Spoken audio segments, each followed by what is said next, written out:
মান আল্লাকা তামিমা ফাকাদ আশরাক, তাবিজ ঝুলালো যে আল্লাহর সাথে শিরক করলো সে। আমাদের মতো এক শ্রেণীর হুজুররাই এই তাবিজ লেখে। সমাজের এই চরিত্রের মানুষ আছে যে আমার কি অপরাধ, আমাদের অপরাধটা কি, আমরা তো আগেই ভালো ছিলাম। এই চরিত্রের মানুষ আছে না? একথা মনে রেখেন, ফিরাউনের অনুসারী ছিল হাজার হাজার লক্ষ লক্ষ। এই পৃথিবীর ইতিহাসে সবচাইতে নিকৃষ্ট স্বৈরা শাসক সে হচ্ছে ফিরাউন। এই নিকৃষ্ট স্বৈরা শাসকের ফিরাউনেরও অনুসারী ছিল হাজার হাজার। সেই ফিরাউনের অনুসারীদের কাছে ফিরাউন কিন্তু ভালোই ছিল। আপনাদের কাছে জানতে চাই, আসলে কি ফিরাউন ভালো ছিল নাকি ফিরাউনের অনুসারীরা অন্ধ ছিল? হাবিব সাল্লাল্লাহু আলাইহি ওয়াসাল্লাম তার চাচা আবু তালিবের কাপড় ধরে বললেন, চাচা ইলা মান তাখিলফি ইয়া আম্মি লা আবালি ওয়ালা উম্মা। ও চাচা, আপনি তো সিরিয়ায় সফরে চলে যাচ্ছেন, চাচা আপনি আমাকে কার কাছে রেখে যাচ্ছেন? আমার তো মাও নাই, আমার তো বাবাও নাই। এমন এতিম নবী আমার, মাতা পিতা নাই যে তাহার। এরপরেও কত মারা মারলো তারে দুশ্মনে, নবী বিনে কে তরাবে ফুলসিরাতার মিজানে, নবী বিনে কে তরাবে ফুলসিরাতার মিজানে।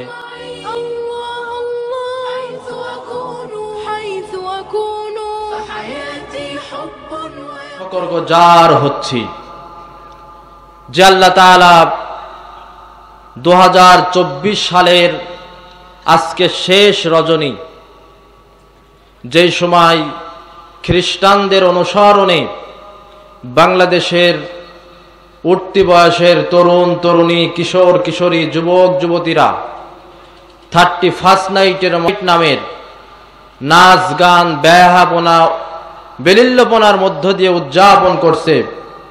সেই সময়ে আমাদের গ্রামের কিছু তরুণ কিশোর যুবক এই অপসংস্কৃতির বিরুদ্ধে মোকাবেলা করতে যেয়ে তাফসীরুল কোরআনের মাহফিলের আয়োজন করেছে।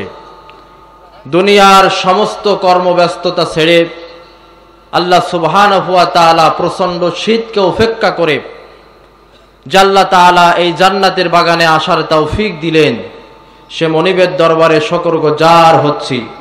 প্রাণ ভরে মহাব্বতের সাথে আমরা সকলে বলছি আলহামদুলিল্লাহ। যারা দাঁড়িয়ে আছেন, মাহফিলে বসার আদব, বসে মাহফিল শোনা। কোরআনুল কারীমে আল্লাহ তাআলা কোরআন শোনাকে কেন্দ্র করে 3 শ্রেণীর মানুষের চরিত্র বর্ণনা করেছে। তাদের ভিতরে এক শ্রেণী হচ্ছে মুমিন, আর এক শ্রেণী হচ্ছে মুনাফিক, আর এক শ্রেণী হচ্ছে কাফের। আল্লাহ তাআলা এই কোরআনুল কারীম শোনাকে কেন্দ্র করে কাফেরদের যে চরিত্র বর্ণনা করেছে, আল্লাহ তাআলা বলেছেন ওয়াকালাল্লাযীনা কাফারু লা তাসমাউ লিহাযাল কুরআন ওয়ালগাউ ফীহি। যারা কাফের তারা চায় কোরআনুল কারীমের মাহফিল কিভাবে বানচাল করা যায়, হট্টগোল করে, হইচই করে।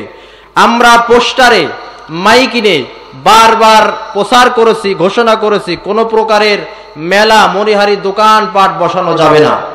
এরপরেও যারা বসিয়েছেন এবং যারা সাপোর্ট দিয়েছেন তাদেরকে, তিনারা কাফের এবং কাফেরদের দোষর ছাড়া কিছু হতে পারে না, দেওয়া যাবে। এখানে আমরা কখনো মেলা বসাইনি। এই মেলা যদি নিয়ন্ত্রণ করতে না পারি তাহলে এই দায়ভার কিন্তু আমরা যারা আয়োজক কমিটিতে আছি আমাদের, এবং আমাদের যে কথা ছিল 11টার আগেই মাহফিল শেষ হবে ইনশাআল্লাহ। 11টার আগেই আমরা মাহফিল শেষ করব ইনশাআল্লাহ। আমাদের মাহফিলের বেশ কিছু পরিবর্তন আমরা এনেছি। সেটি হচ্ছে গতানুগতিকতার সেই মাহফিল বাদ দিয়ে আমরা তাফসীরুল কোরআন মাহফিলে রুহু ফিরিয়ে আনার জন্য যারা পোস্টার এবং প্রচার শুনেছেন, 2 জন বক্তাকেই আমরা আয়াত নির্দিষ্ট করে দিয়েছি, যাতে করে মানুষ কিছু শিখতে পারে, বুঝতে পারে। সেই ধারাবাহিকতায় আমার আজকে তাফসীরের বিষয় সূরাতুজ জুমারের 65 নম্বর আয়াত। আমি সেই আয়াত থেকে মূল তাফসীরে প্রবেশ করব। কোরআনুল কারীমের আলোচনা শোনার জন্য দিলটাকে নরম করতে হয়, শয়তান থেকে আল্লাহর কাছে পানাহ চাইতে হয়, এবং যিনি কথা বলেন সেই বক্তার কথার একটু সারা শব্দ দিতে হয়। আপনারা কি রাজি আছেন একটু সারা শব্দ দিতে? আলহামদুলিল্লাহ। শুন, আমরা শয়তান থেকে আল্লাহর কাছে পানাহ চাওয়ার উদ্দেশ্যে সকলে প্রাণ ভরে মহাব্বতের সাথে আমার সাথে বলেন, আউযু বিল্লাহি মিনাশ শাইতানির রাজিম, বিসমিল্লাহির রহমানির রহিম। বিতাড়িত মারদুদ অভিশপ্ত শয়তান থেকে আল্লাহর কাছে আশ্রয় চাই। পরম করুণাময় অসীম দয়ালু আল্লাহ সুবহানাহু ওয়া তাআলার নামে শুরু করছি সূরাতুল জুমার আয়াত 65, যেটা আমি শুরুতেই তেলাওয়াত করেছি।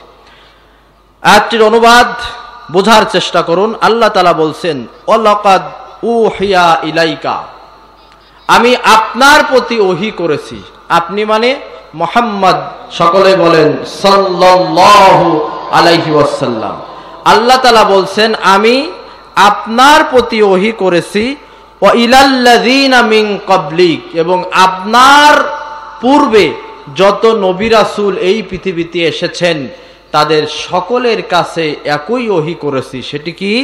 লাইন আশরাকতা, কেউ যদি আল্লাহর সাথে শরীক করে, লাইয়াহবাতান্না আমালুক, তাহলে সে যতই ভালো ভালো আমল করুক না কেন, নামাজ পড়ুক, রোজা রাখুক, হজ করুক, দান সদকা করুক, শিরক যদি আল্লাহর সাথে করে তাহলে তার সমস্ত আমল বরবাদ হয়ে যাবে, নষ্ট হয়ে যাবে। ওয়ালা তাকুনান্না মিনাল খাসিরিন, আর অবশ্যই সে ক্ষতিগ্রস্তদের অন্তর্ভুক্ত হবে।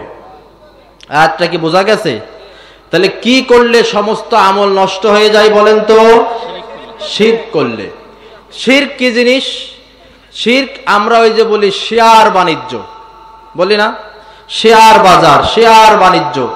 কুরবানির সময় আমরা বলি যে আমাদের 7 শরিকে কোরবানি, 5 শরিকে কোরবানি। তাহলে এই শরিক, শিরিক এগুলোর সাথে আমরা পরিচিত। ইংরেজিতে বলা হয় শেয়ার, আরবিতে বলা হয় শিরক, বাংলায় বলা হয় অংশী। অর্থাৎ আল্লাহ হওয়ার কারণে যেই গুণ একমাত্র আল্লাহর আছে, এটি আল্লাহ ছাড়া অন্য কারোর ভিতরে আছে মনে করা।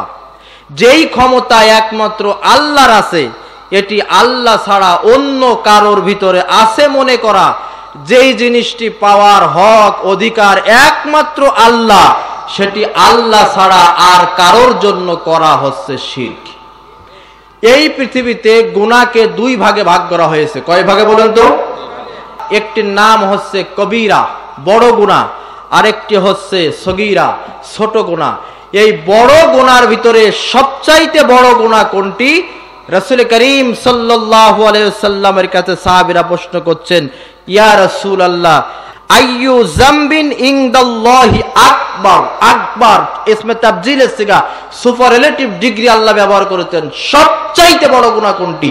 আল্লাহর হাবিব বললেন, আন তাজআলা লিল্লাহি নিদ্দা ওয়া হুয়া খালাকাকা। পৃথিবীর জমিনে সবচাইতে সবচাইতে সবচাইতে বড় গুনাহ হচ্ছে সেটি আল্লাহর সাথে শরীক স্থির করা, শিরক স্থির করা, অথচ সেই আল্লাহ তাআলাই তোমাকে সৃষ্টি করেছেন। প্রিয় ভাইরা, অন্যান্য যত গুনাহ আছে, এই সমস্ত ভয়ঙ্কর গুনার ভিতর থেকেও শিরকের গুনার ভয়ঙ্কর 5টি পার্থক্য আছে। জোরে বলেন তো কয়টি? যেহেতু তাফসিরি দেখেন 5টি পার্থক্য। সেই পার্থক্যগুলো কি? 1 নম্বরের পার্থক্য, আল্লাহ রাব্বুল আলামিন কোরআনুল কারীমের ভিতরে বলেছেন, ইন্নাশ শিরকা লাযুলমুন আযীম। লামটা হচ্ছে লামে তাকিদ। আল্লাহ বলছেন, নিশ্চয় শিরক হচ্ছে মস্ত বড় জুলুম। শিরক করার মাধ্যমে আল্লাহর উপরে অত্যাচার করা হয়।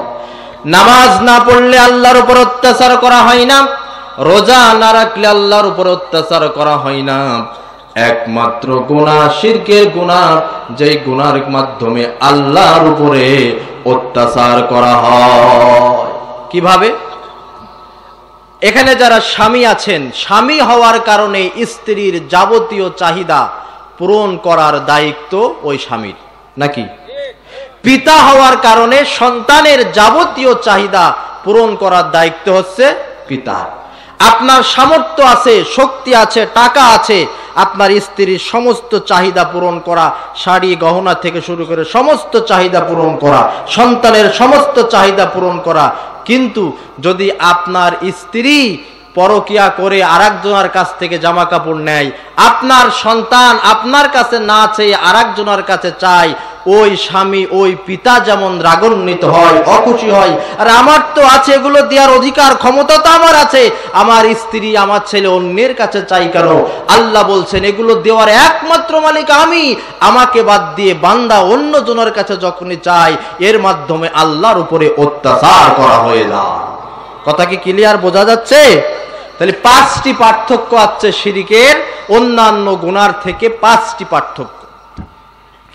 2 নম্বরে আল্লাহ রাব্বুল আলামিন বলেন, ইন্নাল্লাহা লা ইয়াগফিরু আন ইউশরাকা বিহি ওয়া ইয়াগফিরু মা দুনা যালিকা লিমান ইয়াশা। আল্লাহ তাআলা সমস্ত গুনাহ মাফ করেন, কিন্তু শিরকের কোন গুনাহ আল্লাহ তাআলা মাফ করেন না। 3 নম্বরের পার্থক্য যে আয়াতটা তেলাওয়াত করেছি, লা ইন আশরাকতা লা ইয়াহবাতান্না আমালুক, কেউ যদি আল্লাহর সাথে শরীক স্থির করে আর অপর দিকে নামাজ পড়ে, রোজা রাখে, দান সদকা করে, পর্দা পশিদা করে, আল্লাহর সাথে শিরক করার কারণে কলসে যেমন ছিদ্র থাকলে পানি সব পড়ে যায়, শুধুমাত্র শিরক নামক আমলে ছিদ্র থাকার কারণে তার সমস্ত আমল আল্লাহ রাব্বুল আলামিন ধ্বংস করে দেন। 4 নম্বরের পার্থক্য আল্লাহ তাআলা বলেন, ইন্নাহু মান ইশরিকু বিল্লাহি ফাকাদ হারামাল্লাহু আলাইহিল জান্নাহ ওয়া মাআওয়াহুন নার ওয়া মা লিয-যালিমিনা মিন আনসার। আল্লাহ তাআলা বলেন, কেউ যদি আল্লাহর সাথে শরীক স্থির করে, শিরক করে, তার জন্য আল্লাহ তাআলা জান্নাত হারাম করে দিয়েছেন, অর্থাৎ সে জাহান্নামে যাবে। আর কিয়ামতের কঠিন ময়দানে সে কোনো সাহায্যকারী, সে কোনো সুপারিশ পাবে না। 5 নম্বরের পার্থক্য, কোন ব্যক্তি যদি আল্লাহর সাথে শিরক স্থির করে ইন্তেকাল করে, মৃত্যুবরণ করে, তার জন্য হাজারো দোয়া করলেও সেই দোয়া আল্লাহর দরবারে গৃহীত হবে না। এই পৃথিবীতে বিশ্বনবী সাল্লাল্লাহু আলাইহি সাল্লামের মতো এতিম ব্যক্তি পৃথিবীতে কেউ আসে নাই। জন্মের পূর্বেই বিশ্বনবী তার পিতাকে হারিয়েছেন, জন্মের পূর্বেই পিতাকে হারিয়েছেন। আল্লাহর হাবিব সাল্লাল্লাহু আলাইহি সাল্লাম যখন ভূমিষ্ঠ হলেন, আমেনা একজন দুঃখী মহিলা, কেমন দুঃখী মহিলা দেখেন, স্বামী বিবাহর মাত্র কয়েক মাস পরেই স্বামী ইন্তেকাল করেছেন। সন্তান যখন ভূমিষ্ঠ হয়েছেন, স্বামীর স্মৃতি ধারণ করে সন্তানকে বুকে আগলে রাখবেন সেই সুযোগও হয়নি। মাত্র 2 থেকে 3 দিন মায়ের বুকের দুধ পান করার পরে, আবু লাহাবের দাসী সুয়াইবার দুধ 1 সপ্তাহ পান করার পরে, আরব দেশের প্রথা অনুযায়ী হালেমার গৃহে রাসূল করিম সাল্লাল্লাহু আলাইহি সাল্লাম 6 বছর কাটিয়েছেন। 6 বছর পরে যখন আল্লাহর হাবিব সাল্লাল্লাহু আলাইহি ওয়াসাল্লাম মায়ের গৃহে ফিরে এসেছেন, আমেনা চিন্তা করলেন, দীর্ঘ বছর পরে সন্তান ফিরে আসলে এখন তো একটু বুদ্ধি হয়েছে, সন্তানকে সাথে নিয়ে তার পিতার কবর, তার মানে তার স্বামী আব্দুল্লাহর কবরটা জিয়ারত করতে যাওয়ার দরকার। কবর জিয়ারত করে ফেরার পথে আল্লাহর হাবিব সাল্লাল্লাহু আলাইহি সাল্লামের মা অসুস্থ হয়ে পথিমধ্যেই ইন্তেকাল করেন। এতিম নবী আমার পিতার কবর জিয়ারত করতে যেয়ে মাত্র 6 বছর বয়সেই তার মাকে হারিয়ে ফেললে।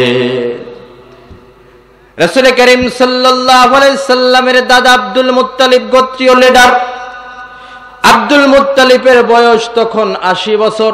আল্লাহর হাবিবের ভরণ পোষণের দায়িত্ব আব্দুল মুত্তালিব তুলে নিলেন। আল্লাহর হাবিব সাল্লাল্লাহু আলাইহি সাল্লামের মাথার উপরের এই ছাদটাও থাকলো না 2 বছর পরে। তার মানে বিশ্ব নবীর বয়স যখন 8 বছর, তখন আল্লাহর হাবিবের দাদা আব্দুল মুত্তালিব ইন্তেকাল করলেন। এরপরে এতিম নবীর দায়িত্ব গ্রহণ করলেন বিশ্ব নবীর আপন চাচা, তার নাম হচ্ছে আবু তালেব। আবু তালেব এতিম নবী হওয়ার কারণে আল্লাহর হাবিবকে এত মহব্বত করেছেন, এত ভালোবাসা দিয়েছেন। আবু তালিবের নিজের সন্তান জাফর, নিজের সন্তান আলী, নিজের সন্তানকে দূরে ঠেলে দিয়ে রাতের বেলায় এতিম ভাতিজাকে বুকে নিয়ে ঘুমিয়েছেন। বিশ্বনবী সাল্লাল্লাহু আলাইহি ওয়াসাল্লাম যখন তার বয়স 10 বছর, লিইলাফি কুরাইশিন ইলাফিহিম রিহলাতাশ শিতাই ওয়াস সাইফ, আরব দেশের মানুষগুলো শীতকাল আর গ্রীষ্মকালে 2 সময় তারা সিরিয়ায় সফর করতেন ব্যবসায়িক কাফেলা নিয়ে। আরব দেশের নিয়ম অনুযায়ী আল্লাহর হাবিব সাল্লাল্লাহু আলাইহি ওয়াসাল্লামের চাচা আবু তালিব উটগুলোকে সারি সারি বেঁধে ব্যবসার কাফেলা নিয়ে তিনি রওনা হবেন সিরিয়ায়। ঠিক এই মুহূর্তে এতিম নবীর বয়স 10 বছর। আল্লাহর হাবিব সাল্লাল্লাহু আলাইহি ওয়াসাল্লাম তার চাচা আবু তালিবের কাপড় ধরে বললেন, চাচা ইলা মান তাখিলফি ইয়া আম্মি লা আবালি ওয়ালা উম্মা। ও চাচা, আপনি তো সিরিয়ায় সফরে চলে যাচ্ছেন, চাচা আপনি আমাকে কার কাছে রেখে যাচ্ছেন? আমার তো মাও নাই, আমার তো বাবাও নাই। এমন এতিম নবী আমার, মাতা পিতা নাই যে তাহার। এরপরেও কত মারা মারলো তারে দুশ্মনে, নবী বিনে কে তরাবে ফুল সিরাতার মিজানে, নবী বিনে কে তরাবে ফুল সিরাতার মিজানে। নবী আমার জীবন ভরে দিনের লাগে কষ্ট করে, দান দান শহীদ করিলেন উহুদের ময়দানে, নবী বিনে কে তরাবে ফুল সিরাতার মিজানে, নবী বিনে কে তরাবে ফুল সিরাতার মিজানে।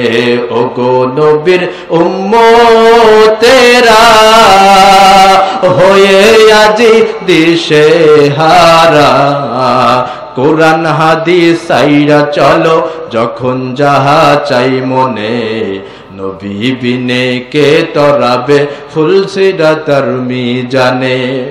আল্লাহর হাবিব সাল্লাল্লাহু আলাইহি সাল্লাম যখন চাচার কাপড় ধরে এই কথা বললেন, রাসূলের চাচা আবু তালেব আর চোখের পানি ধরে রাখতে পারলেন না। আল্লাহর হাবিবের চাচা কেঁদে দিয়ে কাফেলার লোকজনকে ডেকে বলছে, কাফেলার লোকেরা শোনো, এই এতিম ভাতিজার আমি ছাড়া কেউ নাই, আর তাকে না দেখলেও আমি থাকতে পারি না। তোমরা যদি অনুমতি দাও আমি আমার এই এতিম ভাতিজাকে ব্যবসায়ের সফরে নিয়ে যেতে চাই।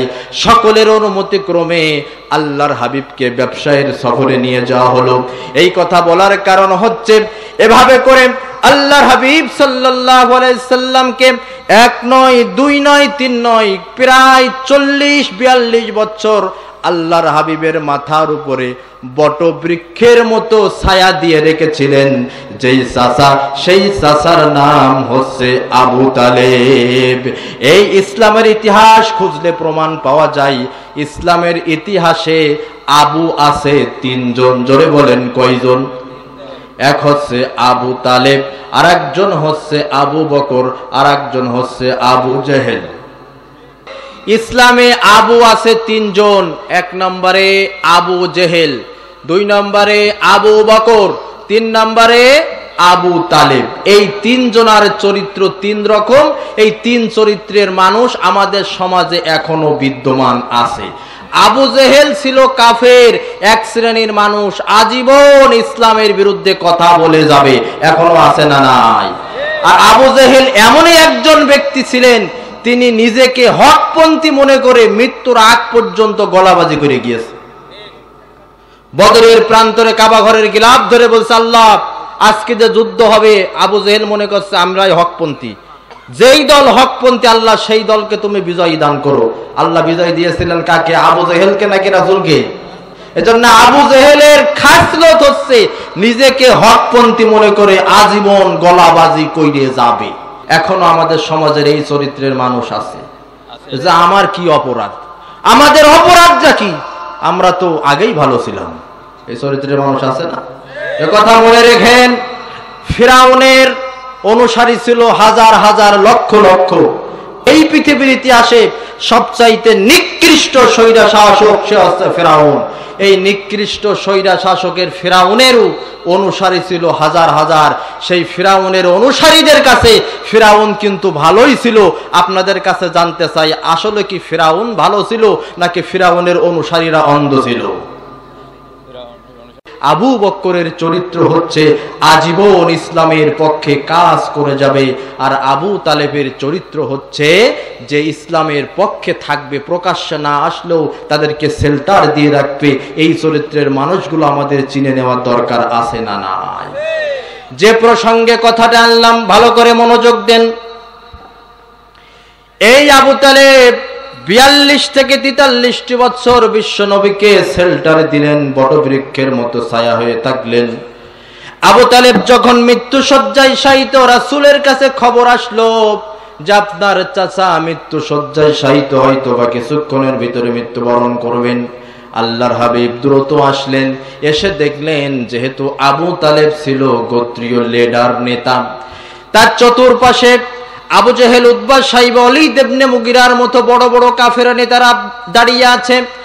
আল্লাহর হাবিব কানে কানে যে বলছেন, চাচা জীবনভর যা করেছেন করেছেন, মৃত্যুর আগ মুহূর্তে শুধুমাত্র কালিমাটা পড়ে গোপনে আমাকে জানাইয়ে দেন। ও চাচা, আল্লাহর নামে কসম করে বলি, কিয়ামতের কঠিন ময়দানে সবার আগে আমি আপনাকে নিয়ে জান্নাতে প্রবেশ করব।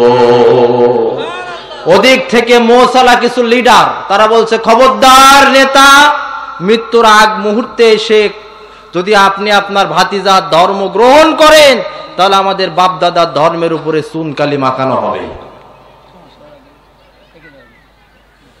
আমার বাপ দাদার ধর্মের মুখে চুনকালি মাখানো হবে। খবরদার নেতা, জীবনের অন্তিম মুহূর্তে এসে আপনি এই দল চেঞ্জ করেন না, ধর্ম চেঞ্জ করেন না। আল্লাহর হাবিব কয়েকবার বললেন, ও চাচা শুধুমাত্র কালিমাটা আমার কানে শোনাইয়ে দেন। ওদিক থেকে কাফেররা এই চাপাচাপি করতেছে। শেষ মুহূর্তে আবু তালেব এই কথা বলে মৃত্যুবরণ করলেন, আমি আমার বাপ দাদার ধর্মের উপরেই আছি। বিশ্বনবী সাল্লাল্লাহু আলাইহি সাল্লাম চাচা যখন এই কথা বলে ইন্তেকাল করলেন, আল্লাহর হাবিব চোখের পানি ছেড়ে কাঁদতেছেন। আমার চাচা জীবনভর আমাকে নিরাপত্তা দিলেন। কাফেররা এসে বলেছেন, আবু তালেব তোমার ভাতিজা নতুন ধর্মের প্রচার করে বাপ দাদার ধর্মের উপরে চুনকালি মারতেছে, তুমি তোমার ভাতিজাকে থামাও। আবু তালেব জবাব দিতেন, আমি আমার ভাতিজার ধর্ম গ্রহণ করব না, ঠিক আছে, কিন্তু আমি বেঁচে থাকা অবস্থায় আমার এতিম ভাতিজার গায়ে একটা ফুলের টোকাও পর্যন্ত পড়তে দেব না। এই চাচা বেধর্মী অবস্থায় ইন্তেকাল করলেন। বিশ্বনবী আমার চোখের পানি ছেড়ে দিয়ে কাঁদেন আর আল্লাহর দরবারে হাত তুলতেছেন, রব্বুল আলামিন তুমি আমার চাচারে মাফ করো, তুমি আমার চাচারে মাফ করো, তুমি আমার চাচারে মাফ করো। এখন আমি আপনাদের কাছে জানতে চাই, আল্লাহর হাবিবের এই দোয়া আল্লাহ কবুল করবেন কিনা? আল্লাহর পক্ষ থেকে কোরআনুল কারীমের আয়াত নাজিল হয়ে গেল, মা কানা লিন-নাবিয়্যি ওয়াল্লাযীনা আমানু আইয়াস্তাগফিরু লিল মুশরিকিন ওয়ালাউ কানু উলি কুরবা। আল্লাহর পক্ষ থেকে এই মুহূর্তে বিশ্বনবী যখন চাচার জন্য দোয়া করছেন, চাচারে মাফ করো, আল্লাহর পক্ষ থেকে আয়াত নাজিল হলো, মা কানা লিন নবী, নবীর জন্য মানানসই নয়, শোভনীয় নয়, ঠিক নয়, উচিত নয়, ওয়াল্লাযীনা আমানু, এবং যারা ঈমানদার তাদের জন্য মানানসই নয়, ঠিক নয়, উচিত নয়, শোভনীয় নয়, আইয়াস্তাগফিরু লিল মুশরিকিন, যারা মুশরিক হয়ে মৃত্যুবরণ করেছে, ওয়ালাউ কানু উলি কুরবা, সে যদি তার নিকট রক্তের আত্মীয় হয়, তার জন্য ক্ষমা প্রার্থনা করা নবীর জন্য, ঈমানদার ব্যক্তির জন্য শোভনীয় নয়। আল্লাহু আকবার। তাহলে বোঝেন শিরক কত বড় ভয়ঙ্কর গুনাহ। এখন আমি আপনাদের সামনে আমার যে সময় আছে সেই সময়ের ভিতরে আমাদের সমাজের প্রচলিত কিছু শিরক আপনাদের সামনে তুলে ধরব, যেগুলোর সাথে আমরা অনেকেই জড়িয়ে আছি। শিরক প্রধানত দুই প্রকার। জোরে বলেন তো কয় প্রকার? আর শিরকুল আকবার, বড় শিরক, আরেকটি হচ্ছে শিরকুল আসগার, ছোট শিরক। শিরকুল আকবার আবার চার প্রকার। কয় প্রকার? চার প্রকার। এক নম্বর শিরকু বিজাত, আল্লাহর সত্তার সাথে শিরক। আল্লাহর সত্তা কি? আল্লাহ হচ্ছেন এক, তিনি একক, তার কোনো ছেলেও নাই, তার কোনো মেয়েও না। আল্লাহ জাতের সাথে শিরক করে মুশরিকরা, ইহুদিরা, খ্রিস্টানেরা। যেমন ইহুদিরা বলেছে উজাইর আলাইহিস সালাম হচ্ছে আল্লাহ তাআলার ছেলে। জোরে বলেন নাউযুবিল্লাহ। ইন্নাল্লাহা সালিসু সালাসা, খ্রিস্টানেরা বলেছে আল্লাহ হচ্ছেন তিনজন, God is father, God is mother, God is son. আল্লাহ হচ্ছে তিনজন, আল্লাহ একজন, আল্লাহর স্ত্রী হচ্ছে মারিয়াম আলাইহিস সালাম, আর আল্লাহর আর মারিয়ামের ছেলে হযরত ঈসা আলাইহিস সালাম। এই তিনজন হচ্ছে আল্লাহ। চিৎকার দিয়ে বলেন নাউযুবিল্লাহ। মুশরিকরা বলেছে ফেরেশতারা হচ্ছে আল্লাহর মেয়ে, নাউযুবিল্লাহ। আল্লাহ রাব্বুল আলামিন ইহুদি, খ্রিস্টান, মুশরিকদের এই কথাবার্তার জবাবে তাদের উপরে চ্যালেঞ্জ ছুড়ে মেরে আল্লাহর জাতের পরিচয় দিয়ে আল্লাহ তাআলা কোরআনুল কারীমের আয়াত নাজিল করলেন। সকলে আমার সাথে বলেন, কুল হুয়াল্লাহু আহাদ, আল্লাহুস সামাদ, লাম ইয়ালিদ ওয়া লাম ইউলাদ ওয়া লাম ইয়াকুল লাহু কুফুয়ান আহাদ। আল্লাহ তাআলা চ্যালেঞ্জ ছুড়ে মারলেন, আল্লাহ হচ্ছেন এক, তিনি অমুখাপেক্ষী, তাকে কেউ জন্ম দেন নাই, তিনিও কাউকে জন্ম দেন নাই। আসমান আর জমিনে তার সমতুল্য একজন ব্যক্তিও নাই। আল্লাহ তাআলা আরো বর্ণনা করলেন, লাউ কানা ফীহিমা আলিহাতুন ইল্লাল্লাহু লাফাসাদাতা, আসমান আর জমিনে আল্লাহ ছাড়া যদি একাধিক ইলাহ থাকতো, আসমান আর জমিনে সব কিছু ফিতনা ফাসাদ হয়ে যেত। আমাদের দেশে যারা রাজনীতি করে, একই রাজনৈতিক দলের ভিতরে গ্রুপিং আছে না নাই? গ্রুপিং যেখানে মারামারি হয় না। আল্লাহ যুক্তি দিচ্ছেন, আমি আল্লাহ এক না হয়ে যদি দুইজন হতাম, এক আল্লাহ বলতো সূর্য উঠবে সকাল 6টায়, আর এক আল্লাহ বলতো তোমার চাইতে আমার পাওয়ার কম নাকি, আমার জনশক্তি কম নাকি, সূর্য উঠবে সকাল 6:30টায়, আর এক আল্লাহ বলতো সব চাইতে জনসমর্থন আমার বেশি, তোমাদের কারোর কথা চলবে না, সূর্য উঠবে সকাল 7টায়। শেষ পর্যন্ত তিন আল্লাহর ভিতরে গন্ডগোল বেঁধে সূর্য আর উঠতো না। ওয়াকুল্লুম ফি ফালাকি ইয়াসবাহুন, চন্দ্র, সূর্য, গ্রহ, নক্ষত্রগুলো যার যার কক্ষপথে ঘোরে নিয়ম মাফিক। এগুলোর দ্বারাই বোঝা যায় আমার আল্লাহ। আওয়াজ দিয়ে বলেন তো কয়জন?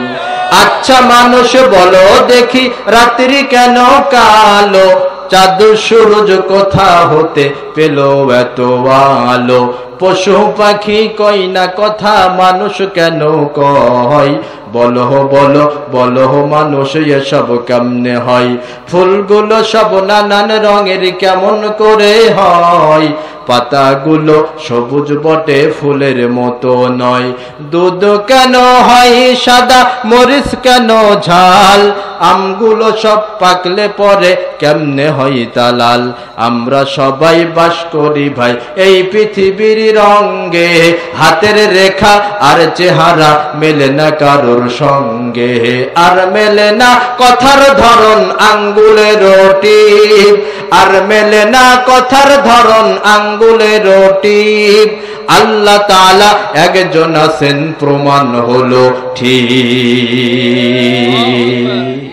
আল্লাহ কয়জন? একজন। সে আল্লাহর সাথে শিরক স্থির করা যাবে না। 2 নম্বরের শিরক হচ্ছে আশ-শিরকু বিস-সিফাত, আল্লাহর গুণের সাথে সিফাত, আল্লাহর গুণের সাথে শিরক স্থির করা। আল্লাহর বেশ কিছু গুণ আছে। আল্লাহ হচ্ছেন আল্লাহুস সামাদ, অমুখাপেক্ষী। আমরা পৃথিবীতে কেউ অমুখাপেক্ষী না। আজকে যদি আমার স্যান্ডেল ছিঁড়ে যায়, আমরা মুসির মুখাপেক্ষী, ঠিক কিনা বলেন? শ্রমিকের মুখাপেক্ষী, অসুস্থ হলে ডাক্তারের মুখাপেক্ষী। এই পৃথিবীতে কেউ অমুখাপেক্ষী নাই, একমাত্র অমুখাপেক্ষী যিনি, আওয়াজ দিয়ে বলেন তিনি কে? হুয়াস সামিউল বাসীর। আল্লাহ হচ্ছেন সর্বশ্রোতা, সর্বদ্রষ্টা, সব কিছু শোনেন যিনি, সব কিছু দেখেন যিনি, তিনি হচ্ছেন আমার আল্লাহ। আলিমুল গায়ব, অদৃশ্যের সব খবর রাখেন যিনি, আওয়াজ দিয়ে বলেন তিনি কে? ভবিষ্যতের খবর বলতে পারেন যিনি, আওয়াজ দিয়ে বলেন তো তিনি কে? আল্লাহ। কিন্তু আমাদের দেশের মানুষ এখান থেকে শিরকে জড়িয়ে পড়ে। তারা ভবিষ্যৎ বক্তার কাছে যে ভবিষ্যৎ জানতে চায়, গণৎকারের কাছে যে ভবিষ্যৎ জানতে চায়, জ্যোতিষীর কাছে যে ভবিষ্যৎ জানতে চায়, বানর আর টিয়া পাখির মাধ্যমে তাদের ভাগ্য জানতে চায়। বাংলাদেশের মানুষ করে না? বিভিন্ন পত্রিকায় দেখবেন রাশিফল থাকে, রাশিফলে বিশ্বাস করে মানুষ। এগুলো সব শিরক। মাথায় রাখতে হবে 5টি জ্ঞান একমাত্র আল্লাহর আছে। কয়টি জ্ঞান? এই 5টি জ্ঞান পৃথিবীর কোনো মানুষের নাই। আল্লাহ রাব্বুল আলামিন কোরআনুল কারীমে সূরাতুল লুকমানের সর্বশেষ আয়াতের ভিতরে আল্লাহ তাআলা বলেন, ইন্নাল্লাহা ইনদাহু ইলমুস সাআ। প্রথম যেই জ্ঞান আল্লাহ ছাড়া কেউ জানেন না, সেটি হচ্ছে কিয়ামত কোন সময় হবে, এই জ্ঞান আল্লাহ ছাড়া কেউ জানেন না।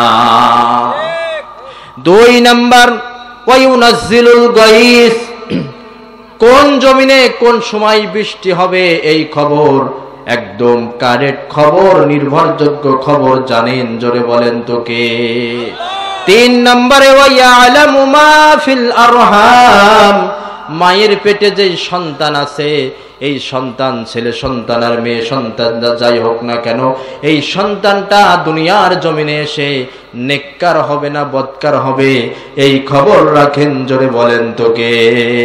4 নম্বরে, ওয়ামা তাদরি নাফসুম মাযা তাকসিবু গাদার, আগামীকাল মানুষ কি উপার্জন করবে, কি অর্জন করবে, ভবিষ্যতে মানুষ কি চাকরি করবে, কিভাবে তার উপার্জন করবে, এই খবর রাখেন। আওয়াজ দিয়ে বলেন তো কে? আমরা কথার মাধ্যমেও শিরক করি। আমরা বলি তোর ভবিষ্যৎ অন্ধকার, বলি এ কথা কি বলি? তোর ভবিষ্যৎ অন্ধকার, এই কথার মাধ্যমেও শিরক হয়ে যায়, কারণ ভবিষ্যতের খবর রাখেন। জোরে বলেন তো কে? 5 নম্বরের জ্ঞান, ওয়ামা তাদরি নাফসুম বিআইয়ি আরদিন তামুত, কোন জমিনে কোন সময় মানুষের মৃত্যু ঘটবে পৃথিবীর কোন মানুষ বলতে পারেন না, এই খবর রাখেন। আওয়াজ দিয়ে বলেন তো কে? এই 5টি জ্ঞান আছে একমাত্র আল্লাহর, আল্লাহ ছাড়া এই জ্ঞান কারোর নাই। এবার আল্লাহর কিছু গুণবাচক নাম আছে, রহমান, রহিম, মালিক, সত্তার, খবীর, এভাবে করে আল্লাহ তাআলার আসমাউল হুসনা আছে 99টি। জোরে বলেন তো কয়টি? এই নাম কাউ সরাসরি কোনো ব্যক্তির রাখা যাবে না, নাম ধরে ডাকাও যাবে না। আমাদের দেশের নাম আছে আব্দুল মালিক, আছে না? আব্দুল গফুর, আব্দুল সাত্তার, কিন্তু আপনি ডাকার সময় কি বলে ডাকেন? এই মালিক, এই সাত্তার, এই গফুর, এই রহমান, এই রহিম, এই বলে ডাকি না? এইভাবে ডাকা সরাসরি শিরক। সরাসরি কি বলেন তো? শিরক। আচ্ছা, আমরা কথাই কথাই ওই যে খোদা হাফেজ, খোদার কসম, এগুলো বলি না? আল্লাহর নাম আল্লাহ, আল্লাহর সিফাতি নাম 99টি। এই 99টি নামের ভিতরে একটি নামও কি আছে? খোদা। আপনাদের কাছে জানতে চাই, আছে কি খোদা?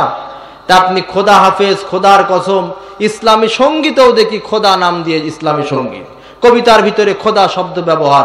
এই খোদা শব্দ ব্যবহার করা, খোদা শব্দ মুখ দিয়ে উচ্চারণ করা, এটি হচ্ছে শিরক। ওয়ালিল্লাহি আসমাউল হুসনা ফাদউ বিহা। আল্লাহ তাআলা বলেছেন আমার আছে সুন্দর সুন্দর নাম, সেই নাম ধরে ডাকো, এর বাইরে অন্য কোনো নামে ডেকো না। আমরা অনেক শুভ অশুভ কুলক্ষণে বিশ্বাস করি। যেমন আমরা বলি অমুক দিনে বাঁশ কাটা যাবে না, অমুক দিনে বউকে বাপের বাড়ি পাঠানো যাবে না, রাতের বেলায় ফল পড়া যাবে না, গাছের পাতা ছিঁড়া যাবে না, পানি ফেলা যাবে না। যদি প্রথম কাস্টমারের বাকি দিই তাহলে সারাদিন বাকিতে যাবে, আছে না এরকম কথা?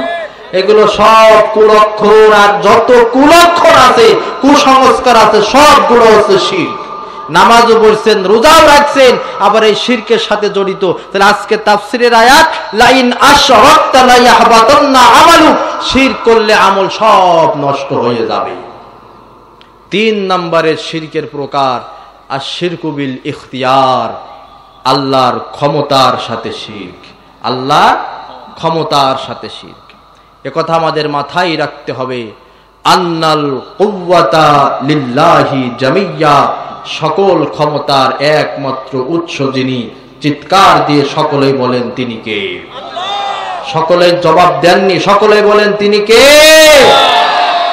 ইন্নাল্লাহা আলা কুল্লি শাইইন কাদির, সমস্ত শক্তিশালীদের উপরে যিনি শক্তিশালী, তিনি হচ্ছেন মহান আল্লাহ সুবহানাহু ওয়া তাআলা। ঠিক কিনা বলেন? তো আল্লাহর কিছু ক্ষমতা আছে, যেই ক্ষমতা পৃথিবীর কোনো মানুষ আর নাই, কিন্তু আমরা সেই ক্ষমতাগুলো পৃথিবীর মানুষদের ভিতরে বন্টন করে দিয়েছি। এবার আমি আপনাদেরকে কয়েকটা এই পয়েন্টে শিরক চোখে আঙ্গুল দিয়ে দেখাই দিতে চাই। আপনারা বলেন তো, সন্তান দেওয়ার ক্ষমতা আছে কার? সন্তান দেওয়ার একমাত্র মালিক যিনি, তিনি কে? কিন্তু আমাদের দেশের মানুষ বিভিন্ন দরগায়, বিভিন্ন পীর সাহেবের মাজারে যে মান্নত করে সন্তান চায়। আমি তো বিভিন্ন জেলায় ঘুরে, আমি নিজে দেখেছি বাগেরহাটের মাজারে এক মহিলা খান জাহান আলীর মাজারের কান্নিসে তেল দেওয়া আছে, সেই তেল নিয়ে তলপাটে ঘষতেছে আর বলতেছে, বাবা বাবা দে, বাবা একটা বাচ্চা দে বাবা। ওয়াল্লাহি, আল্লাহর নামের কসম, আমি নিজে তার সাক্ষী। গাছে বিভিন্ন রকমের ইট পাথর এগুলো বেঁধে রাখে সন্তানের আশায়। এভাবে সন্তান দেওয়ার মালিক একমাত্র আল্লাহ। সন্তান আল্লাহর কাছে না চেয়ে যারা বিভিন্ন মাজারে যে সন্তান চায়, তারা আল্লাহর সাথে শিরক স্থির করে। আল্লাহ তাআলা বলেন, ইয়াহাবু লিমান ইয়াশাউ ইনাসাও ওয়া ইয়াহাবু লিমান আমি আল্লাহ যাকে ইচ্ছা করে ছেলে দিই, যাকে ইচ্ছা করে মেয়ে দিই, আবার যাকে ইচ্ছা করি ছেলেও দিই মেয়েও দিই, আবার যাকে ইচ্ছা করি ওয়ায়াজআলু মাইয়াশাউ আকিমা, চিরবন্দা করে রাখি। এই ক্ষমতা আওয়াজ দিয়ে বলেন তো কার? আল্লাহ রাব্বুল আলামিন হযরত ইব্রাহিম আলাইহিস সালামকে কোনো মেয়ে দেন নাই, শুধু ছেলে দিয়েছেন। হযরত লূত আলাইহিস সালামকে কোনো ছেলে দেন নাই, শুধু মেয়ে দিয়েছেন। আমাদের নবী মুহাম্মদুর রাসূলুল্লাহ সাল্লাল্লাহু আলাইহি সাল্লামকে আল্লাহ ছেলেও দিয়েছেন, মেয়েও দিয়েছেন। আর হযরত ইয়াহইয়া আলাইহিস সালামকে আল্লাহ কোনো ছেলেও দেন নাই, মেয়েও দেন নাই, নিঃসন্তান অবস্থায় রেখেছেন। এই ক্ষমতা আওয়াজ দিয়ে বলেন তো কার? এক আঙ্গুল আকাশের দিকে উঠাইয়ে বলেন, সন্তান চাইতে হবে কার কাছে? কোন খাজা বাবা, পীর বাবার কাছে সন্তান চাওয়া? আপনারা বলেন তো, দাঁত দেওয়ার মালিক, ক্ষমতা কার? কিন্তু আমি নিজেই গ্রামে আপনাদের সন্তান, আপনারাও সাক্ষী। আমাদের দাদিরা, আমাদের বাবারা যখন ছোট্টবেলায় আমাদের দাঁত পড়তো, ওই দাঁতটা নিয়ে ইঁদুরের গর্তে দিয়ে কি বলতো, ইঁদুর ভাই আমার এই দাঁতটা নেই, আর তোর দাঁতটা কি? এগুলো এলাকায় নেই নাকি? আছে, আছে। কি নির্বোধ মানুষ! আশরাফুল মাখলুকাত দাঁত চাই কার কাছে? ইঁদুরের কাছে। ইঁদুরের সব দাঁত এক জায়গায় করলেও কি আপনার একটা দাঁতের সমান হবে? হবে? এখনো যারা এই শিরকের সাথে জড়িত, ফিরে আসেন। দাঁত দেওয়ার মালিক জোরে বলেন তো কে? বিপদ আপদ দূর করার একমাত্র মালিক তিনি কে? মনে রেখেন, কোন তামার আংটি, পিতলের আংটি, অষ্টধাতুর কোন আংটি আপনার বিপদ দূর করতে পারে না। কোন লাল সুতা, কোন রিং আপনার বিপদ আপদ মুসিবত দূর করতে পারে না। এগুলো দূর করার একমাত্র মালিক যিনি, তিনি আল্লাহ। আরেকটি কমন শিরক, মান আল্লাকা তামিমা ফাকাদ আশরাক। তাবিজ ঝুলালো যে, আল্লাহর সাথে শিরক করলো সে। আবারও বলি হাদিসের আরবিটা, মান আল্লাকা তামিমা ফাকাদ আশরাক। তাবিজ ঝুলালো যে, আল্লাহর সাথে শিরক করলো সে। আমাদের মতো এক শ্রেণীর হুজুররাই এই তাবিজ লেখে। কথা বলেন, কথা বলেন। আমি যখন বিশ্ববিদ্যালয়ে লেখাপড়া করি, তখন আমার মাথায় চিন্তা ঢুকলো যে আমাদের মতো হুজুররাই তো এই তাবিজ লেখে। আবার হাদিসের ভিতরে বলা হচ্ছে তাবিজ ঝুলালো যে, আল্লাহর সাথে শিরক করলো সে। তাহলে এই সমস্ত টুপিওয়ালা হুজুররাই তো শিরকের সাথে জড়িত।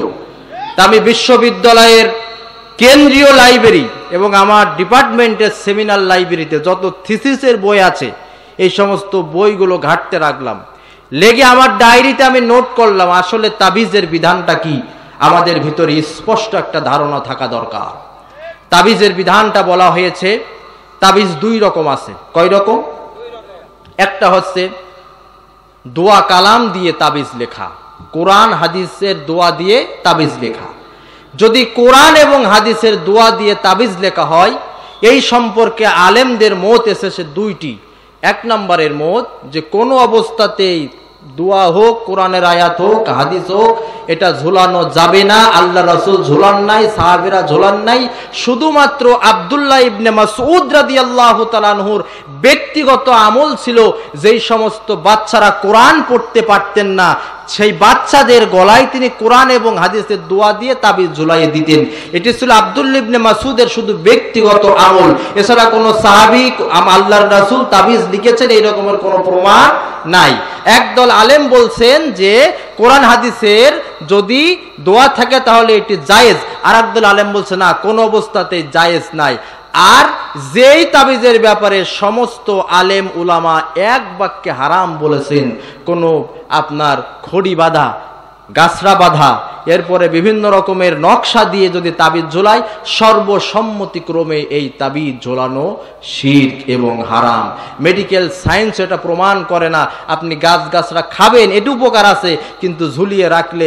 আমাদের এখানে উপস্থিত হয়েছেন আমাদের প্রিয় বড় ভাই, তিনি আমাকে শ্রদ্ধা করেন, স্নেহ করেন, চুয়াডাঙ্গা সদর হসপিটালের শিশু কনসালটেন্ট, শিশু বিশেষজ্ঞ ডাক্তার মাহবুবুর রহমান মিলন ভাই এসেছেন। আমি তিনার চেম্বারে মাঝে মাঝে যাই। এই প্রসঙ্গে একটা কথা চলে আসলো। আমি দেখেছি ভাইয়ের চেম্বারের উপরে একটা কাইসে থাকে। ভাই এখনো কি আছে? ওই কাইসাটা কি জন্য রেখেছেন? ভাই বলছে, আমি যে সমস্ত, যেহেতু তিনি শিশু ডাক্তার, বাচ্চা আসে, যাদের যে সমস্ত বাচ্চার গলায় তাবিজ থাকে, ভাই কিন্তু ইসলামিক লাইন অনেক স্টাডি করেন, আগে মা বলে, বোন বলে সম্বোধন করে বলেন, মা বোন এই তাবিজ ঝোলানো এটা শিরক, এটা ঝোলানো যাবে না। মা বোন এই তাবিজটা কেটে দিই, ডাক্তারের কথা কে রোগী ফেলতে পারে? ফেলতে পারি। আমরা হুজুররা যেই কাজ করছি তার চাইতে শতগুণ কাজ ভাই করতেছে, শিরকের বিরুদ্ধে লড়াই করতে। তিনি কায়সে রেখেছে তাবিজ কাটার জন্য, সকলে বলেন আলহামদুলিল্লাহ। সুতরাং তাবিজ সম্পর্কে আমাদের এই ধারণাগুলো ক্লিয়ার থাকা উচিত, জনগণ ঠিক কিনা? সুতরাং যে তাবিজ ঝোলালো সে আল্লাহর সাথে শিরক করলো। এরপর আমাদের সমাজের প্রচলিত আরেকটি কমন শিরক, বাচ্চাদের বদনজর থেকে রক্ষা করার জন্য কপালে কালো টিপ বা কালির টিপ দেওয়া, আছে না? এটাও শিরক। মা এবং বোনেরা ভালো করে শুনুন, কালো টিপ আর আপনার কালি আপনার সন্তানকে বদনজর থেকে রক্ষা করতে পারে না। আল্লাহর হাবিব সন্তানদের বদনজর থেকে রক্ষা করার দোয়া শিক্ষা দিয়েছে, আউযু বিকালিমাতিল্লাহি তাম্মা মিন কুল্লি শাইতানি ওয়া হাম্মা ওয়া মিন কুল্লি আইনিল লাম্মা। এই দোয়া শিক্ষা দিয়েছেন বাচ্চাদের বদনজর থেকে রক্ষা করার। এর বাইরে কালো টিপ কোন সুতা আপনার বাচ্চার বদনজর থেকে রক্ষা করতে পারবে না। যদি রক্ষা করতে পারে এই নিয়তে দেন, আল্লাহর সাথে শিরক হয়ে যাবে। আর সবচাইতে মস্ত বড় গুনাহ হচ্ছে শিরকের গুনাহ। সর্বশেষ যেই প্রকার শিরকের, আশ-শিরকু বিল হুকুক। আশ-শিরকু বিল হুকুক, আল্লাহর অধিকারের সাথে শিরক। যেই জিনিসটা পাওয়ার একমাত্র অধিকার আল্লাহর, এটা আমরা আল্লাহকে বাদ দিয়ে অন্যকে দিচ্ছি। যেমন আপনারা সকলেই বলেন তো, সেজদা পাওয়ার একমাত্র অধিকার কার? সকলেই বলেন তো কার? মাথা নিচু হবে কার সামনে? কিন্তু আমাদের দেশে যখন নতুন বিয়ে হয়, আমাদের দেশে যখন বিবাহ হয়, খেয়াল করেন, নতুন পুত্রবধূ সে যদি শ্বশুর শাশুড়ির পায়ে হাত রেখে সালাম না করে, তখন তার 14 গোষ্ঠী উদ্ধার করে দেয়। বাপ মা কোনো আদব শিখায়নি, বিয়াদব একটা মেয়ে, ঠিক কিনা বলে না? অথচ পায়ে হাত রেখে সালাম করা হচ্ছে শিরক। মুসলমানদের মাথা একমাত্র আল্লাহ ছাড়া কারুর সামনে নত হতে পারে না, পারে না, পারে না।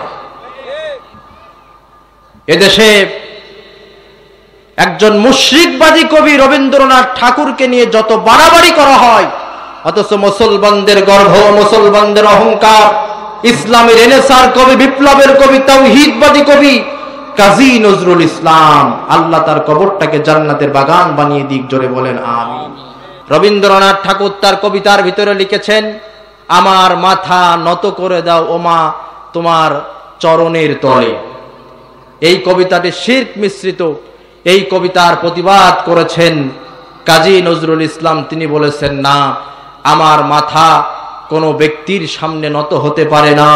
বলবীর চির উন্নত মম শির, শির নিহারি আমারে নত শির, এই শিকড় হিমাদ্রির।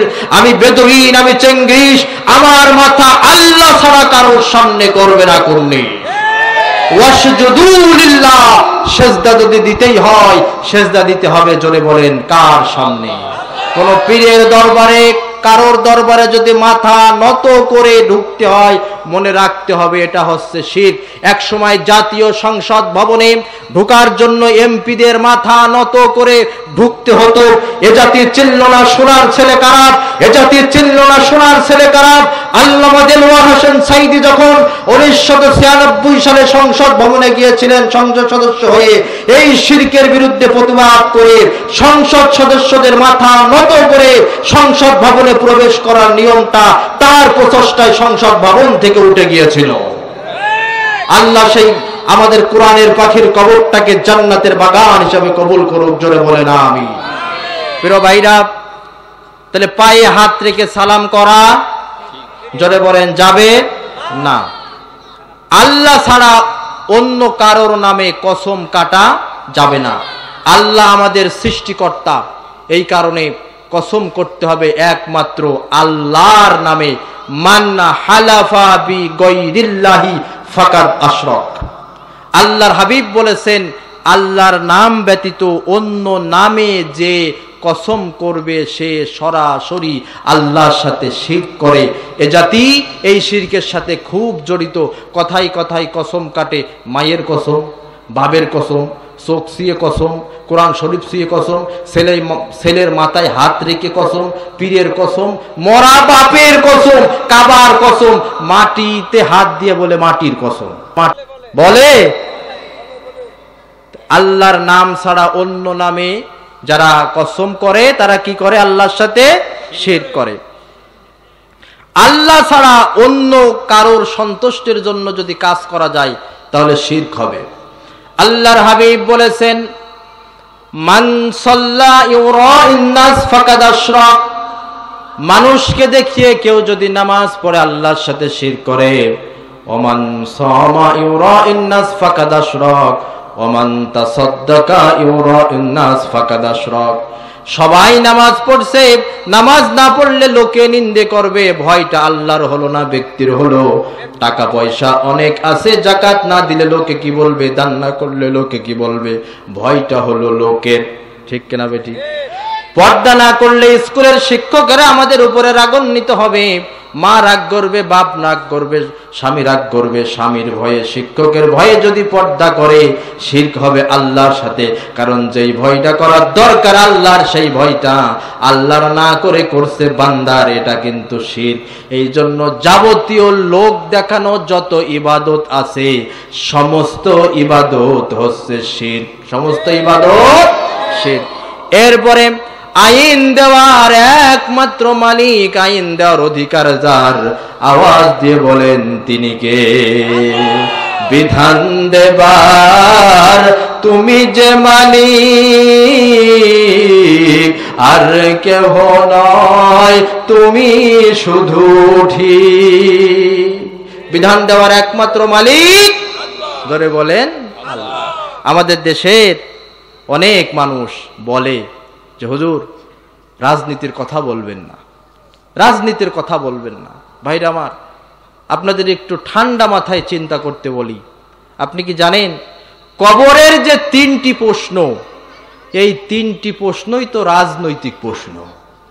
জানেন কবরের যে 3টি প্রশ্ন, এই 3টি প্রশ্নই তো রাজনৈতিক প্রশ্ন।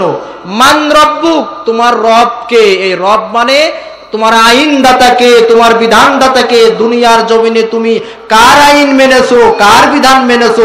আল্লাহর বিধান না মানুষের তৈরি করা বিধান? মান রব্বুক, তোমার রবকে। 2 নম্বর প্রশ্ন, মা দিনুক, দুনিয়ার মাঝখানে তোমার জীবন ব্যবস্থা কি ছিল? তুমি কি সমাজ ব্যবস্থার অনুসারী ছিলে? তুমি কি পুঁজিবাদের অনুসারী ছিলে? তুমি কি ধর্ম নিরপেক্ষতা মতবাদের আদর্শের অনুসারী ছিলে? 3 নম্বরের প্রশ্ন, ওয়ামান নাবিয়্যুক, দুনিয়ার মাঝখানে তুমি কার আদর্শ অনুসরণ করেছো? তুমি কি কার্ল মার্কসের আদর্শ অনুসরণ করেছো? তুমি কি লেনিনের আদর্শ অনুসরণ করেছো? তুমি কি মুজিববাদের আদর্শ অনুসরণ করেছো? তুমি কি জিয়াবাদের আদর্শ অনুসরণ করেছো? নাকি তুমি মুহাম্মদুর রাসূলুল্লাহর আদর্শ অনুসরণ করেছো? এই প্রশ্ন করা হবে। 3টি প্রশ্নই তো ভাই রাজনৈতিক প্রশ্ন। নবীরা পৃথিবীতে এসেছেন, তিনারা ছিলেন শাসক। তিনারা কি ছিলেন? শাসক। হযরতে দাউদ আলাইহিস সালাম, হযরত সুলাইমান আলাইহিস সালাম, হযরত জুলকারনাইন, তারা সারা পৃথিবীটাকে শাসন করেছেন। আল্লাহু আকবার। সুতরাং আইন দেওয়ার একমাত্র মালিক যিনি, তিনি কে? জনগণ এসে প্রশ্ন করেছে রাসূলের কাছে, ইয়াকুলুনা হাল্লানা মিনাল আমরি মিন শাই। তারা এসে জানতেছে আল্লাহর হাবিব, আইন তৈরি করার ব্যাপারে, বিধান তৈরি করার ব্যাপারে আমাদের কোনো ইখতিয়ার, আমাদের কোনো অধিকার আছে কিনা? আল্লাহর পক্ষ থেকে জবাব চলে এসেছে, আপনি ওদেরকে জানিয়ে দেন, কুল ইন্নাল আমরা কুল্লুহু লিল্লাহ, বিধান দেওয়ার একমাত্র মালিক তিনি হচ্ছেন আমার আল্লাহ। বিধান দেওয়ার একমাত্র মালিক আল্লাহ। কিন্তু এই বিধান, আল্লাহর বিধান না মেনে আমরা মানব রচিত বিধান যারা তৈরি করে তাদের পেছনে ছুটছি, তাদের পেছনে সময় ব্যয় করছি, তাদেরকে ভোট দিয়ে সংসদ ভবনেও পাঠাচ্ছি। যারা আল্লাহর আইন বাদে মানব রচিত আইন পাশ করে, কোরআন বিরোধী আইন পাশ করে, তাদেরকে আমরা পাঠাচ্ছি। আর এই কথা মাথায় রেখেন, এই পৃথিবীতে যত আল্লাহর আইন আছে তার বিপরীতে শয়তান এবং শয়তানের দোসররা আরেকটি আইন তৈরি করেছে। যেমন আল্লাহ দিয়েছেন ইসলাম নামক জীবন ব্যবস্থা, শয়তান এবং তার দোসর তৈরি করেছে ধর্ম নিরপেক্ষতা মতবাদ। আল্লাহ দিয়েছেন যাকাত ভিত্তিক অর্থ ব্যবস্থা, শয়তান এবং শয়তানের দোসররা তৈরি করেছে সুদ ভিত্তিক অর্থ ব্যবস্থা। এই সুদ এখন সমাজের রন্ধ্রে রন্ধ্রে ঢুকে পড়েছে। এই এলাকাও আছে না নাই? আছে। আমাকে কয়েকজন বলেছেন যে সুদের বিরুদ্ধে কিছু কথা বলবেন।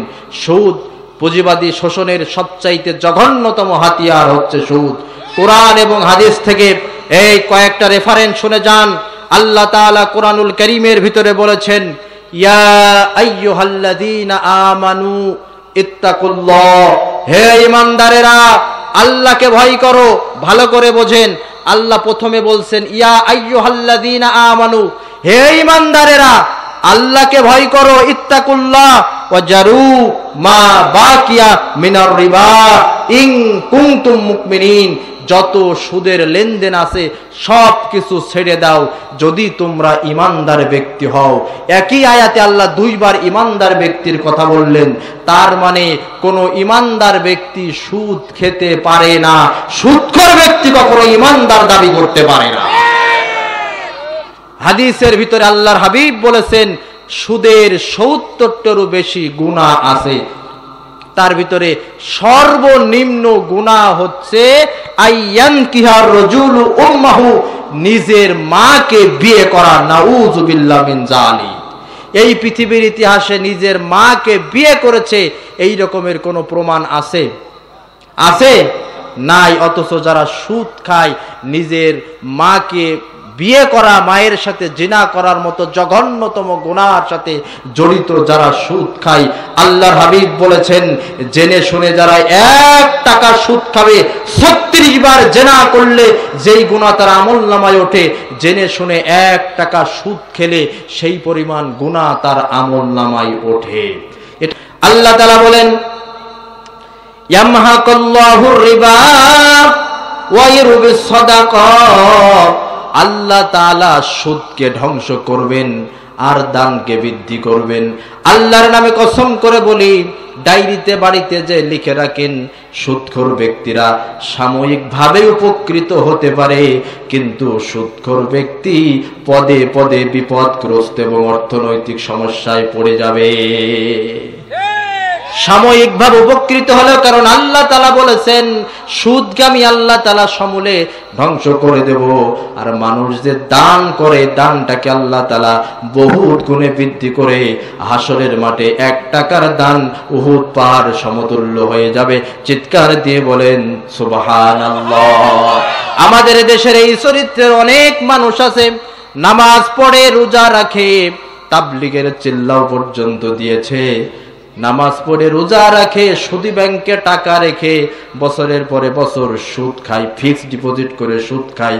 অথচ আল্লাহর ফরজ বিধান যে যাকাত ওয়াজিব হয়ে গেছে, ফরজ হয়ে গেছে, যাকাত দেয় না। ওয়াজ যাকাতু মাগরামা, শেষ জামানায় মানুষ যাকাত দিয়াকে যে জরিমানা মনে করবে, যাকাত দিয়াকে জরিমানা মনে করে, এই চরিত্রের মানুষ আওয়াজ দিয়ে বলেন আছে না নাই? পড়ছো নামাজ রাকাত রাকাত, জিকির আর কোরআন তেলাওয়াত, কত মুমিন বুকে রেখে হাত, আদায় করো কিনা তোমার সম্পত্তির যাকাত, আদায় করো কিনা তোমার সম্পত্তির যাকাত। খুলে দেখো ওহে মুমিন পবিত্র আল কোরআন, নামাজের পাশাপাশি আছে যাকাতের বয়ান গো, আছে যাকাতের বয়ান। যাকাত দিলে কমে না ধন, আল্লাহ দেখেন গোলামের মন। যাকাত দিলে কমে না ধন, আল্লাহ দেখেন গোলামের মন। যাকাতের আমল ছাড়া পাইবে না নাজাত, আদায় করো মুমিন তোমার সম্পত্তির যাকাত, আদায় করো মুমিন তোমার সম্পত্তির যাকাত। পড়ছো নামাজ রাকাত রাকাত, জিকির আর কোরআন তেলাওয়াত, কত মুমিন বুকে রেখে হাত, আদায় করো মুমিন তোমার সম্পত্তির যাকাত। সুদের সাথে কোনো সম্পর্ক রাখা যাবে না। আল্লাহর অধিকারের সাথে শিরক। এবার একটু খেয়াল করেন, মূর্তি ভাস্কর্য এদেশে আছে না নাই? হিন্দুরা পূজা করে করুক, আমাদের কোনো আপত্তি আছে? বরং ইসলামী রাষ্ট্রে ইসলামী সরকারের দায়িত্ব বিভিন্ন ধর্মের যে সমস্ত উপাসনা গুলো আছে সেগুলোকে রাষ্ট্রীয়ভাবে নিরাপত্তা দেওয়া। আমাদের দেশে দেয় না? পূজা নিরাপত্তা দেয়, কিন্তু মুসলিম রাষ্ট্রে রাস্তার মেন ফটকে বিভিন্ন নেতা, বিভিন্ন মনীষীর ভাস্কর্য, এটা কখনো ইসলাম সমর্থন করে না, করে না, করে না। একথা মাথায় রেখেন। যারা ভাস্কর্য ভাঙার কারণে বিভিন্ন কথা বলেছেন, মনে কষ্ট পেয়েছেন, এরা মুশরিকদের অনুসারী, মুশরিকদের উত্তরসূরি। কোন মুসলমান কখনো মূর্তি ভাস্কর্যে খুশি হতে পারে না। সেটা বঙ্গবন্ধুর মূর্তি ভাস্কর্য হোক, জিয়ার মূর্তি ভাস্কর্য হোক, আবু সাইদের মূর্তি ভাস্কর্য হোক। ভাইরা আমার, মূর্তি ভাস্কর্যের সাথে ইসলামের কোনো সম্পর্ক হতে পারে না। বরং সরকার যদি ইসলামী হয়, হযরতে আলী রাদিয়াল্লাহু তাআলা আনহু যখন রাষ্ট্র ক্ষমতায় অধিষ্ঠিত, মুসলিম শরীফের হাদিস, সেই সময়ের পুলিশ বাহিনীর প্রধান যিনি, তার নাম হচ্ছে আবুল হাইয়াজ আল আসাদি।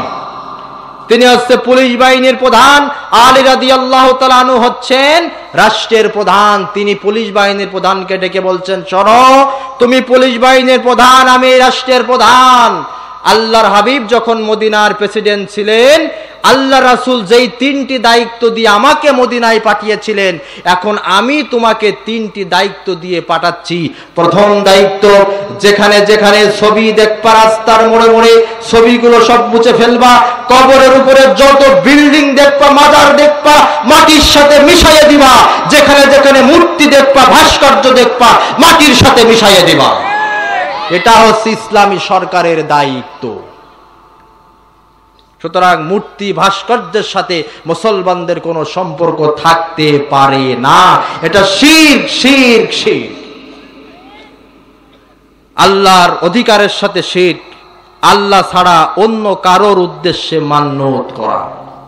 মান্যত হবে একমাত্র কার জন্য বলেন তো?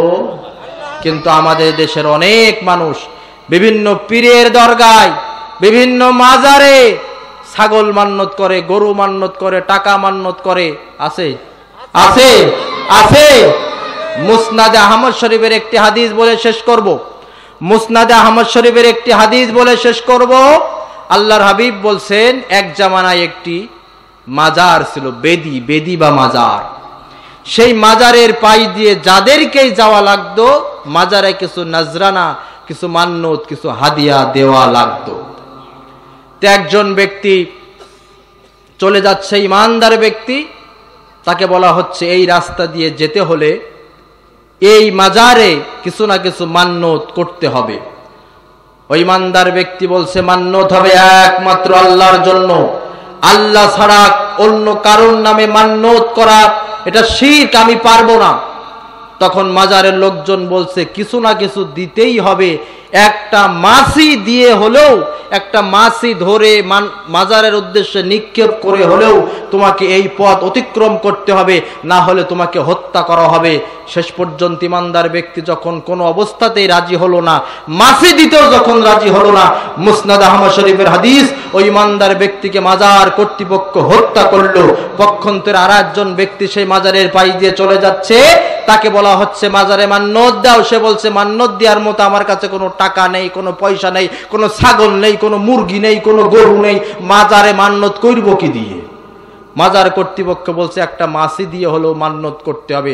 তখন একটা মাছি ধরে মাজারের উদ্দেশ্যে নিক্ষেপ করলো। আল্লাহর হাবিব বলছেন, মাছি দিয়ে মাজারে মান্যত করে রক্ষা পেল যে, জাহান্নামে গেল সে। মাছি না দেওয়ার কারণে হত্যা করা হলো যাকে, শহীদ হলো সে, জান্নাতে গেল সে। আপনাদের কাছে জানতে চাই, সামান্য একটা মাছি, মাজারের উদ্দেশ্যে মাছি মান্যত করার কারণে যদি সেই লোকটাকে আল্লাহর হাবিব মুসনাদ আহমদ শরীফের হাদিসে জাহান্নামী ঘোষণা করে, যারা মাজারের উদ্দেশ্যে ছাগল গরু নিয়ে দৌড়ায় তাদের অবস্থা কি হবে একটু বিবেকের আয়নায় প্রশ্ন করে দেখেন। আল্লাহর অধিকারের সাথে শিরক, মান্যত পাওয়ার একমাত্র মালিক যিনি, আওয়াজ দিয়ে বলেন তিনি কে? আরেকটি কমন শিরক বলি, যাবতীয় জড় পদার্থ, মূর্তি, ভাস্কর্য, পতাকা, স্মৃতিসৌধ, শহীদ মিনার, এগুলোর উদ্দেশ্যে মাথা নত করা, এরপরে আপনার নীরবতা পালন করা, এগুলো হচ্ছে শিরক। এগুলো কি বলেন তো? শিরক। যত প্রকারের জড় পদার্থ আছে, আপনি তার উদ্দেশ্যে যদি দাঁড়িয়ে থাকেন, মাথা নত করেন, এগুলো হবে শিরক। আরেকটি শিরকের কথা বলি, আল্লাহর হাবিব বলেছেন, লা তাদখুলুল মালাইকাতু বাইতান ফিহি কালবুন ওয়ালা তাসাবির। সেই ঘরে আল্লাহ রহমতের ফেরেশতা প্রবেশ করে না, সেই ঘরে আল্লাহ রহমতের ফেরেশতা প্রবেশ করে না, সেই ঘরে আল্লাহ রহমতের ফেরেশতা প্রবেশ করে না যেই ঘরে ছবি ঝুলানো থাকে, যেই ঘরে মূর্তি থাকে, যেই ঘরে কুকুর থাকে, সেই ঘরে আল্লাহ রহমতের ফেরেশতা প্রবেশ করে না। আজকে আপনারা বাড়িতে যে লক্ষ্য করেন, আপনার স্বামী স্ত্রীর বিয়ের ছবি, আপনার মরহুম পিতামাতার ছবি সুন্দর করে সুন্দর করে ফ্রেমে বাঁধাই করে আপনি দেয়ালে ঝুলিয়ে রেখেছেন। ছবি আপনি তুলতে পারেন, যত্ন করে রাখতে পারেন, কিন্তু সেটি কখনো ঝুলানো যাবে না। যদি ঝুলান, এটা শিরক হয়ে যাবে, রহমতের ফেরেশতা আপনার ঘরে প্রবেশ করবে না। মুসলমানদের আলমারি, মুসলমানদের শোপিসে লক্ষ্য করেন, বিভিন্ন রকমের প্লাস্টিক, এরপরে পাথর, মাটির বিভিন্ন রকমের মূর্তি, প্রাণীর ছবি, পাখির, এগুলো আছে না নাই? আছে, আছে। এই যে আপনি আপনার টোটাল ঘরটাকে আল্লাহর রহমত থেকে শূন্য করছেন। আপনার ঘরে মানুষের ছবি ঝুলন্ত অবস্থায় আছে, আপনার ঘরে প্রাণীর ছবি আছে, আপনার শোপিসে আলমারিতে বিভিন্ন মূর্তি ভাস্কর্যের ছবি আছে। এগুলো যদি না সরান, তাহলে রহমতের ফেরেশতা আপনার ঘরে প্রবেশ করবে না।